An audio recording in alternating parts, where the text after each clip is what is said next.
बिस्मिल्लाहिर्रहमानिर्रहीम। बेटे आज हम लोगों ने करनी है चैप्टर नंबर 9 की एक्सरसाइज। उसमें हम लोग क्वेश्चन नंबर 1, 2, 3 गालबन पहले कर चुके हैं, कल ही हम लोगों ने किया है। ठीक है, मैं स्टार्ट करने लगी हूँ क्वेश्चन नंबर 4। जो सब्जेक्टिव क्वेश्चन होगा वो मैंने आप लोगों को वैसे ही बताना है, ठीक है। और जो बाकी जो हम लोगों ने नहीं किए होंगे वो मैं आप लोगों को बता दूंगी साथ साथ। क्वेश्चन नंबर 4 है, what are aromatic hydrocarbon, how they are classified. तो बच्चे ये तो मैंने आप लोगों को पिछले वीकली में भी दिया हुआ था कि what are aromatic hydrocarbon, how they are classified. इसकी दो क्लासेस हैं, मोनोसाइक्लिक और पॉलीसाइक्लिक। ठीक है, ये सब्जेक्टिव क्वेश्चन है, ये हम लोग कर चुके हैं। क्वेश्चन नंबर 5 है, what happens when benzene is heated with concentrated H2SO4 at 250 degree Celsius temperature. इसमें बेंजीन की आ जानी है सल्फोनेशन। ठीक है, सल्फोनिक एसिड ग्रुप बेंजीन के साथ अटैच हो जाना है। उसके बाद दूसरा है, chlorine is passed through the benzene in sunlight. ठीक है, उसमें क्या होगा, 3 क्लोरीन मालिक्यूल आपने बेंजीन के साथ रिएक्ट करवाने हैं और बेंजीन के 6 क्लोरीन यानी कि Cl, 6 Cl जो है वो बेंजीन के हर कार्बन के साथ अटैच हो जा रहे हैं। ठीक है, सी है, a mixture of benzene vapour and air are passed over heated vanadium pentoxide. यहाँ पे बेंजीन की आ जानी है oxidation in the presence of vanadium pentoxide, जिसके नतीजे में मेलिक एनहाइड्राइड की फॉर्मेशन होती है। डी है कि benzene is burned in the free supply of air. Benzene की जो है ना वो ऑक्सीडेशन। ठीक है, बेंजीन की बर्निंग हम लोगों ने करनी है। ये बटे आप लोगों का क्वेश्चन नंबर 5। यानी पहला क्वेश्चन जो है वो बेंजीन की सल्फोनेशन आ गई। ठीक है, H2SO4 के साथ रिएक्शन, ये सल्फानिक एसिड ग्रुप बेंजीन के साथ अटैच हो गया। नजर आ रही है ना स्क्रीन। उसके बाद नेक्स्ट है क्लोरीनेशन। ठीक है, इन द प्रेजेंस ऑफ सनलाइट।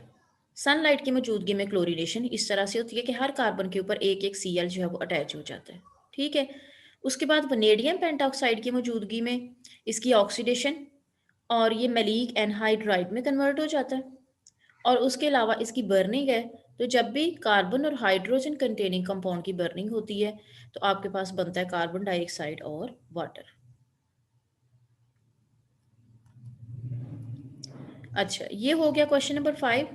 अब question number 6, what is meant by the terms. In terms की जो है ना डेफिनेशन करनी है।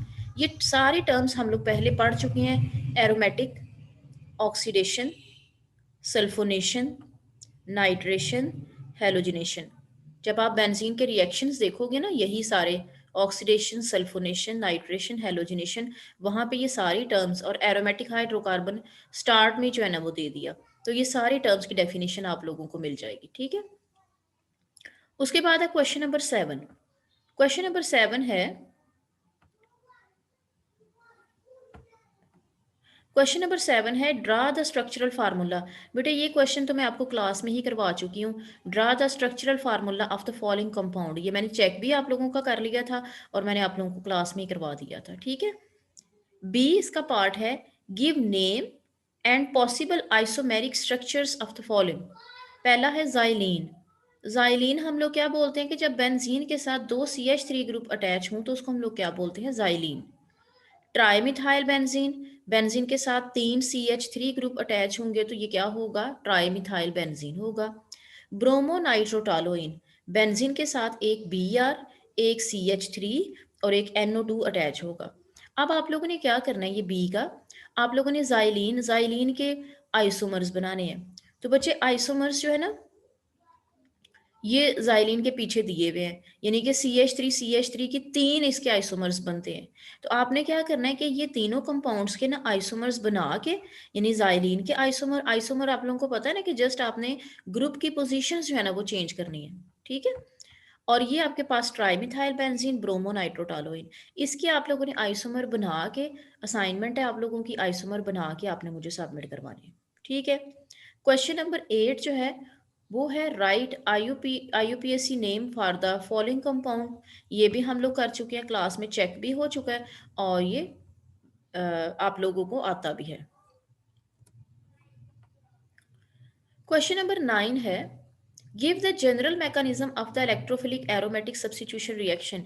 बच्चे ये क्वेश्चन मैं आपको वीकली में भी दे चुकी हूँ, इलेक्ट्रोफिलिक सब्स्टिट्यूशन रिएक्शन, और ये पीछे से है, सब्जेक्टिव क्वेश्चन है, ठीक है। शार्ट क्वेश्चन के तौर पे भी आ जाता है और सब्जेक्टिव क्वेश्चन के तौर पे भी आ जाता है। क्वेश्चन नंबर 10 है जी कि describe the structure of the benzene on the basis of following and atomic orbital treatment. ठीक है, ये मैंने आपको बताया भी था कि इंपॉर्टेंट लॉन्ग क्वेश्चन है और ये आप कर भी चुके हो, ठीक है। रेजोनेंस मेथड, ठीक है। Prove that benzene has cyclic structure, इसमें वो आ जाएगा कि straight chain structure was ruled out, ठीक है। अब है जी question number 11, predict the major product of bromination of the following compound. आप लोगों ने इन सब की ब्रोमिनेशन करनी है, टालोइन की, नाइट्रोबेंजीन की, ब्रोमोबेंजीन की, बेंजोइक एसिड की, बेंजल्डिहाइड की, फिनोल की। अब आपने इसकी ब्रोमिनेशन जो है ना ये करनी है bromine and in the presence of catalyst. Catalyst आप इस्तेमाल करोगे FeBr3। अब आपने सिर्फ इस चीज़ का ध्यान रखना है, कि टालोइन है तो टालोइन में CH3 ग्रुप अटैच होता है, तो CH3 ग्रुप जो है वो आया आर्थो पैरा डायरेक्टिंग ग्रुप है या कि मेटा डायरेक्टिंग ग्रुप है, ठीक है। तो CH3 जो है ये है आर्थो पैरा डायरेक्टिंग ग्रुप। तो आपके पास जो प्रोडक्ट आएगा वो एक तो आएगा आर्थो, ठीक है, ये मैंने आपके सामने स्क्रीन शो की है। ये क्वेश्चन नंबर 11 है, ये टालोइन है। टालोइन की आप ब्रोमिनेशन कर रहे हो, तो मैंने बोला टालोइन में CH3 जो है ये आर्थो पैरा डायरेक्टिंग ग्रुप है, तो एक आपके पास आर्थो ग्रुप पे ब्रोमीन अटैच करनी है और एक आपने पैरा पोजीशन के ऊपर, ठीक है। उसके बाद बी है नाइट्रोबेंजीन। नाइट्रोबेंजीन हम लोग कह चुके हैं कि ये जी मेटा डायरेक्टिंग ग्रुप है, तो मेटा डायरेक्टिंग ग्रुप जाहिर है आने वाले BR को कहाँ पे जगह देगा, मेटा पोजीशन के ऊपर जगह देगा। फिर है ब्रोमोबेंजीन की ही आपने ब्रोमिनेशन करनी है, तो जो हेलोजिन्स हैं वो आर्थो पैरा डायरेक्टिंग ग्रुप है, तो हेलोजिन्स यानी कि ब्रोमोबेंजीन की मौजूदगी में जब आपने इसकी ब्रोमिनेशन की है तो ये आ जाएगा एक आर्दो ब्रोमो, ठीक है, यानी आर्दो डाइब्रोमोबेंजीन, एक आर्दो पोजीशन और दूसरा जो है वो पैरा डाइब्रोमोबेंजीन पैरा पोजीशन के ऊपर आ जाएगा। उसके बाद है बेंजोइक एसिड। बेंजोइक एसिड में जो COOH है that is Meta directing group, ठीक है। तो मेटा डायरेक्टिंग ग्रुप है तो ये क्या करेगा, आने वाले BR को कहाँ पे जगह देगा, मेटा पोजीशन के ऊपर जगह देगा। फिर उसके बाद है बेंजल्डिहाइड। बेंजल्डिहाइड की हम लोगों ने ब्रोमिनेशन करनी है, सेम कैटालिस्ट इस्तेमाल करना है, ये भी मेटा डायरेक्टिंग ग्रुप है, ठीक है। तो मेटा डायरेक्टिंग ग्रुप है तो आने वाले जो ये इलेक्ट्रोफाइल है या आने वाला जो BR है, आने वाला ग्रुप जो है वो इसको कहाँ पे जगह देगा, मेटा पोजीशन के ऊपर जगह देगा, ठीक है।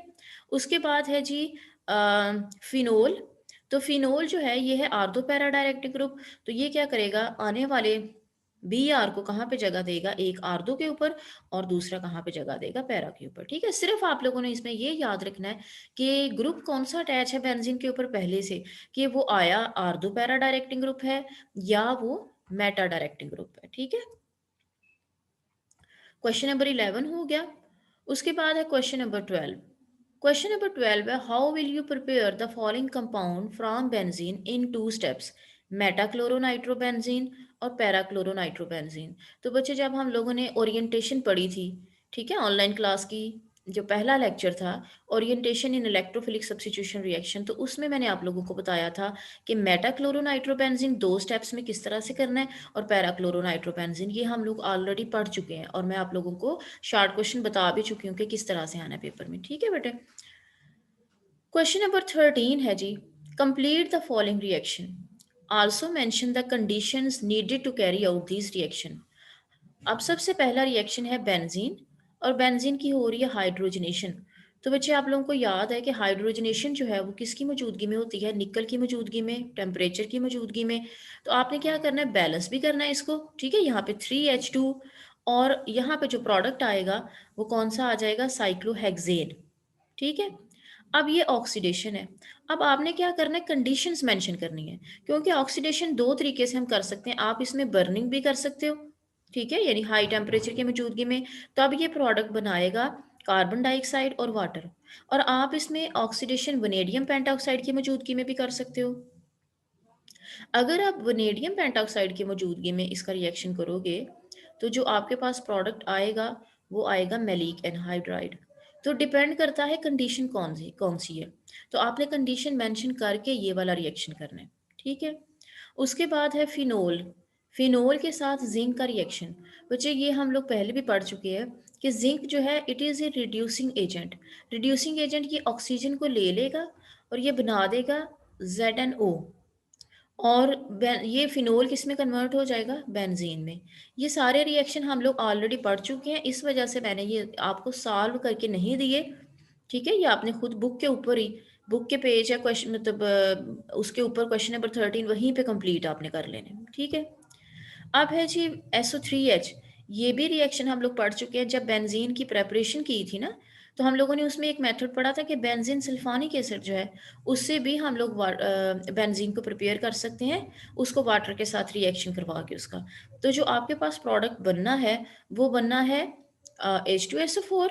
ठीक है, और साथ में कौन सा बनेगा, बेंजीन। ये रिएक्शन भी हम लोग ऑलरेडी डिस्कस कर चुके हैं। उसके अलावा है बेंजीन रिंग है, और बेंजीन रिंग की जो है ना वो सल्फर ट्राईऑक्साइड की मौजूदगी में इसकी सल्फोनेशन। तो बेटे आप लोगों को पता है जब सल्फर ट्राईऑक्साइड और H2SO4, इसको मैंने क्या बोला था, ये मिक्सचर क्या कहलाता है, ओलियम। ठीक है, तो आपने क्या करना है, बेंजीन के ऊपर कौन सा वाला ग्रुप अटैच हो जाएगा, SO3H ग्रुप।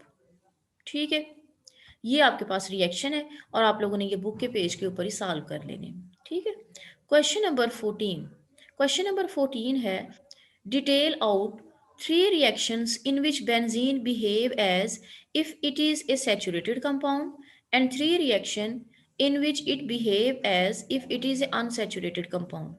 यानी 3 रिएक्शन आपने ऐसे देने हैं जिसमें ये सैचुरेटेड कंपाउंड के तौर पे बिहेव करे, और 3 रिएक्शन आपने ऐसे देने हैं जिसमें ये अनसैचुरेटेड कंपाउंड के तौर पे बिहेव करे। अब सबसे पहले जो है ना वो अनसैचुरेटेड की बात करते हैं।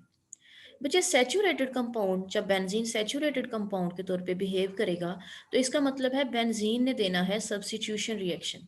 ठीक है, आप इसमें लिख सकते हो नंबर 1 नाइट्रेशन का रिएक्शन, नंबर 2 सल्फोनेशन का रिएक्शन।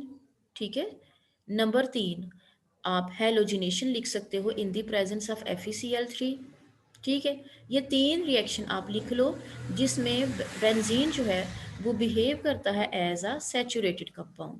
ठीक है, अब दूसरा जिसमें बेंजीन बिहेव करेगा अनसैचुरेटेड कंपाउंड के तौर पे, तो बच्चे सबसे पहला जो है वो हाइड्रोजनेशन कर लो। Hydrogenation in the presence of nickel catalyst. ठीक है, ये हो गया हाइड्रोजनेशन। दूसरा रिएक्शन जिसमें बेंजीन जो है ये अनसैचुरेटेड के कंपाउंड के तौर पे बिहेव करेगा, अनसैचुरेटेड कंपाउंड के तौर पे बिहेव करेगा मींस कि ये एडिशन रिएक्शन देगा। तो एक तो मैंने आप लोगों को बता दिया हाइड्रोजनेशन, दूसरा बेटे आप लोगों ने कर लेना halogenation in the presence of sunlight, जो पहले भी हम डिस्कस हमने किया है। ठीक है, halogenation in the presence of sunlight, तो उसमें सारे के सारे डबल बॉन्ड बेंजीन के जो है ना वो खत्म हो जाएंगे। ठीक है, तीसरा रिएक्शन जो है वो आप इसकी कर सकते हो ऑक्सीडेशन। ठीक है, आप वनेडियम पेंटॉक्साइड की मौजूदगी में ऑक्सीडेशन कर लो या अब इसकी ओजोनोलाइसिस कर लो। ठीक है, तो ये 3 रिएक्शन जो है वो जिसमें बेंजीन बिहेव करेगा एज अ अनसैचुरेटेड कंपाउंड, आपने वो लिख लेने। उसके बाद है जी क्वेश्चन नंबर 15। क्वेश्चन नंबर 15 है, what are Friedel Crafts reaction, give mechanism with example of the following. ये भी ऑलरेडी हम कर चुके हैं फ्रीडल, ये बहुत इंपॉर्टेंट लॉन्ग क्वेश्चन है कि फ्रीडल क्राफ्ट एल्काइलेशन और फ्रीडल क्राफ्ट एसाइलेशन। तो बच्चे ये है आपकी एक्सरसाइज, इसके साथ आपकी एक्सरसाइज जो है वो ख़त्म हो गई है। ठीक है, आपका चैप्टर 9 जो है वो एंड हो चुका है।